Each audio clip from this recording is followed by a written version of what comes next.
مسیح میں آپ سب کو میرا سلام۔ آئیے ہم آپ کو لے چلتے ہیں فلڈلفیا پینتیکوسٹل چرچ شمس آباد، جہاں کے پاسٹر انچارج پطرس سلامت صاحب ہیں۔ آئیے ان کی زبانی سنتے ہیں خداوند کا کلام، جس کا عنوان کیا مسیح خداوند نے شریعت پر عمل کیا؟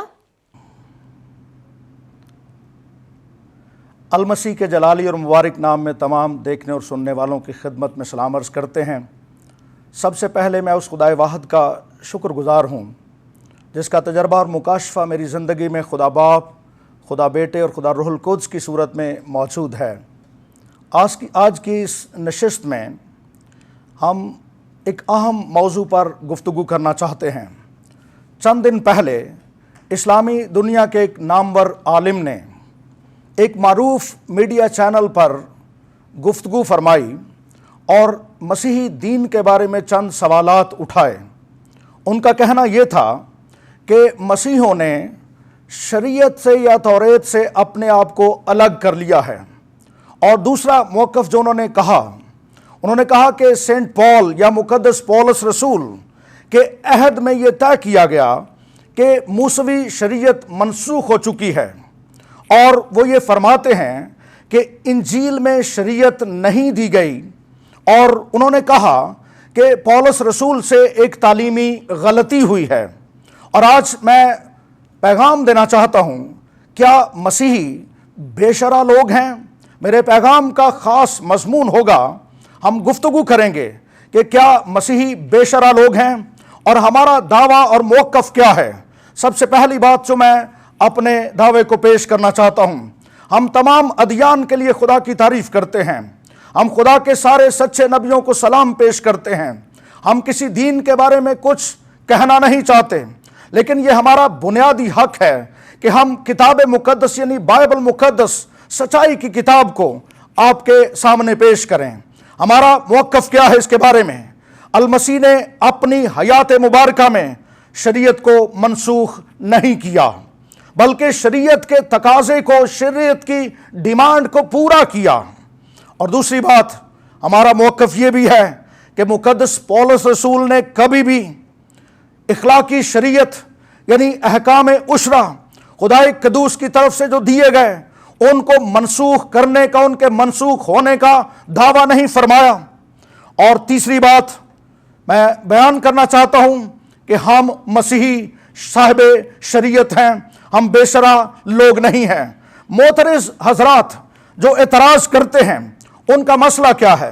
ان کا مسئلہ یہ ہے کہ وہ کتاب مقدس کی کلی تفہیم نہیں رکھتے، اور وہ کسی ایک آیت مقدسہ کو لے کر، کسی ایک بات کو، کسی ایک نقطے کو لے کر سیاق و سباق کے بغیر اس کی تشریح اپنے موقف کو سچا ثابت کرنے کے لیے کرتے ہیں۔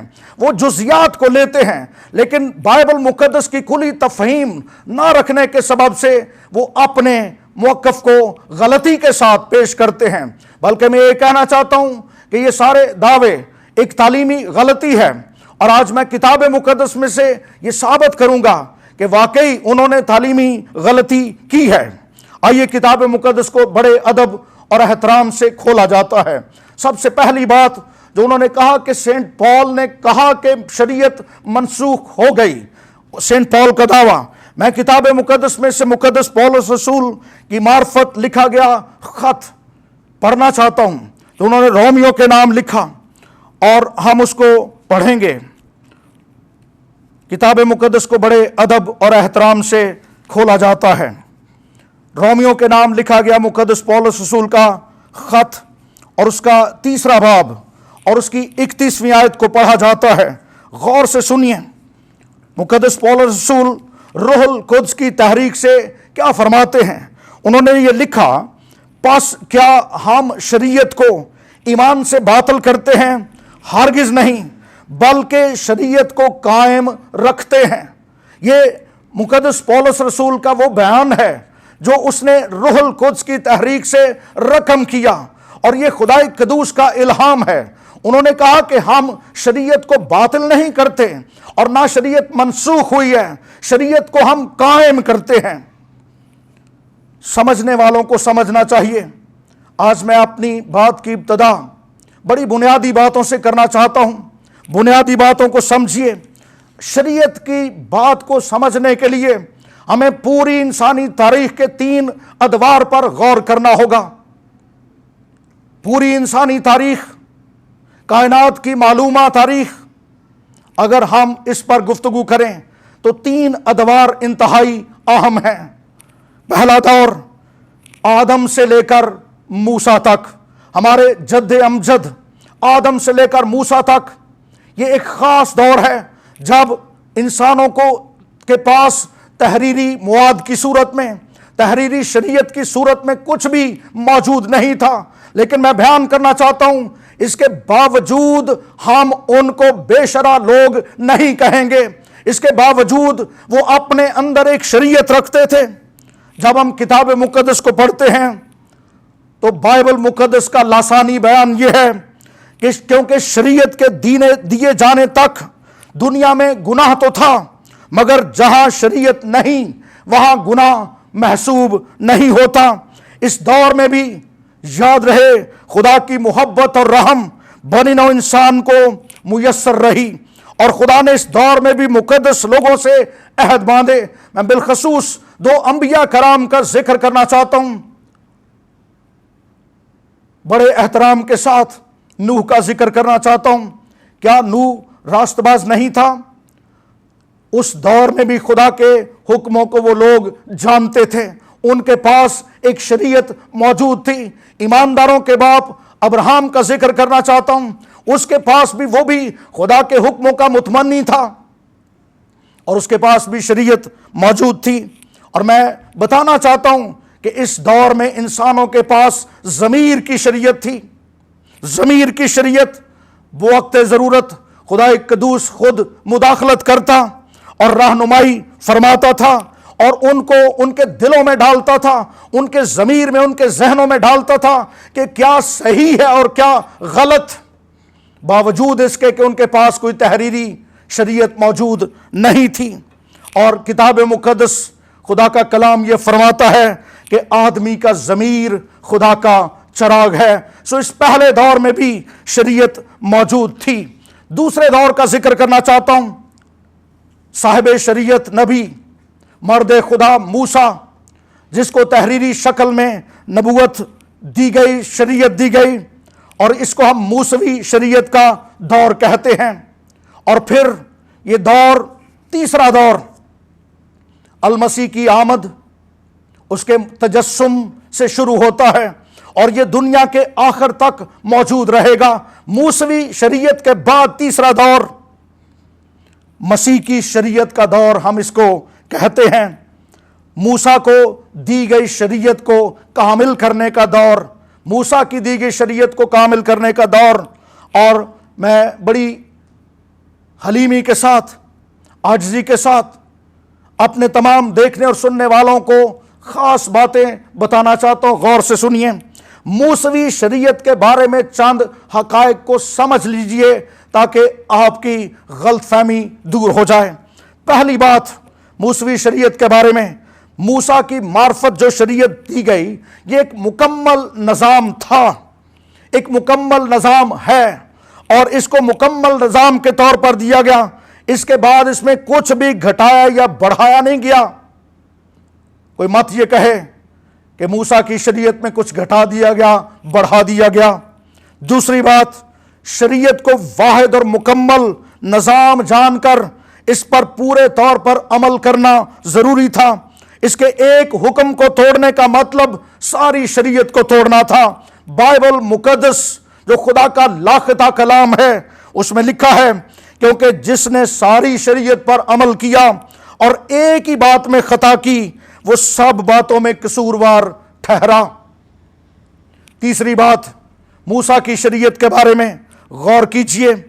انسانی تاریخ میں یہ قوانین، یہ نظام غیر قوموں کو نہیں بلکہ بنی اسرائیل کو دیا گیا اور ان پر لاگو کیا گیا، یعنی ان کو جن سے خدا نے وعدے کیے، ابراہم، اسحاق اور یعقوب کے وسیلے وہ خدا کے وعدوں سے جڑے ہوئے تھے، ان کو یہ نظام دیا گیا۔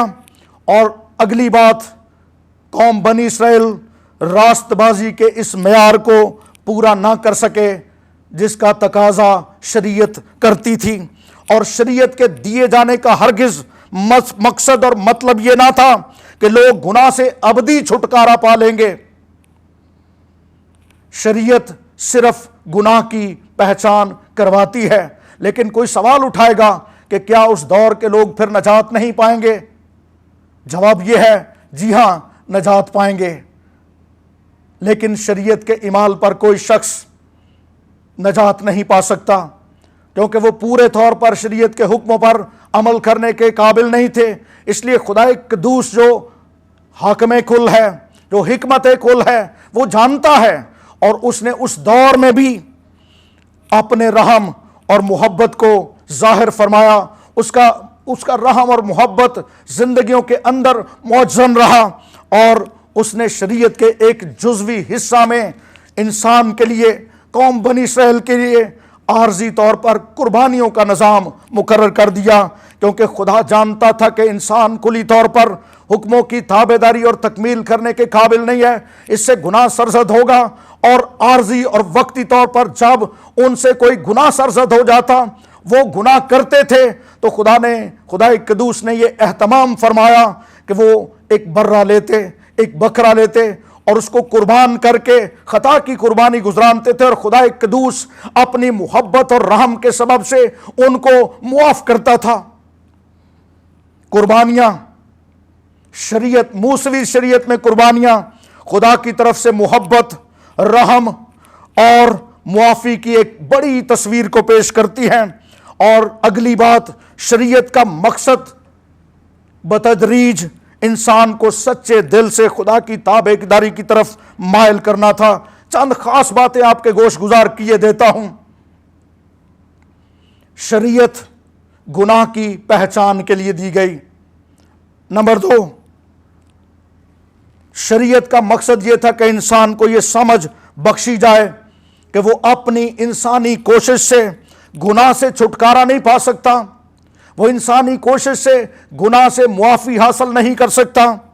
اور شریعت کا تیسرا اہم مقصد المسیح کی مبارک آمد کی خبر دینا اور اعلیٰ اور کامل قربانی کی طرف نبوتی اشارہ کرنا۔ جب خدا قدوس نے قربانیوں کے نظام کو رائج کیا تو اس کا ایک نبوتی اشارہ تھا، یہ ایک مکمل اشارہ تھا کہ آنے والے وقت میں خدا رحیم، محبت سے بھرا ہوا خدا اپنے ہی پاک بیٹے کو بھیج کر ایک اعلیٰ اور افضل قربانی وہ دے گا تاکہ بنی نوع انسان کے گناہوں کی معافی ہو سکے۔ اگلی بات غور سے سنیے، شریعت ہے کیا؟ بہت سے لوگ اس کے بارے میں سمجھ نہیں رکھتے اور وہ طرح طرح کی باتیں کرتے ہیں، اپنے مطلب کے لیے وہ تشریحات کو پیش کرتے ہیں، اور میں اس ویڈیو کی وساطت سے بیان کرنا چاہتا ہوں کہ شریعت، جس کو لا، انگریزی لفظ لا اور عبرانی میں تورا کہا جاتا ہے، تورا کا مطلب ہے تعلیم اور لا کا مطلب ہے قوانین، طریقہ، اور یہ اصطلاح بطور خاص موسیٰ کی معرفت دی گئی، توریت کے لیے استعمال ہوتی ہے۔ لیکن سنیے، بائبل مقدس میں شریعت کے لیے اور بھی لفظ استعمال ہوئے ہیں۔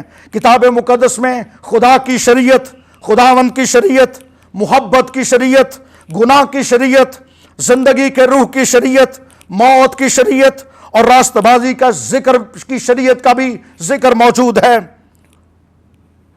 شریعت کے اس مضمون کو سمجھنے کے لیے یہ بھی بیان کرنا ضروری ہے کہ موسیٰ کی شریعت کی جب ہم بات کر رہے ہیں تو موسوی شریعت کے 3 اہم اجزاء، میں پھر کہنا چاہتا ہوں، کتاب مقدس کو غور سے پڑھیے، سیاق و سباق کے ساتھ پڑھیے۔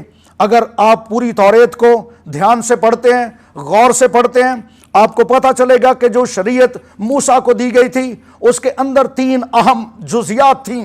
پہلی شریعت، پہلا جز اس کے اندر جو موجود تھا وہ مورل لاز تھے، یعنی اخلاقی شریعت، جن کا ذکر خروج کی کتاب اس کے 20ویں باب میں اور استثناء کی کتاب اس کے 5ویں باب میں پایا جاتا ہے، اور ان کو ہم احکام عشرہ کے نام سے یاد کرتے ہیں۔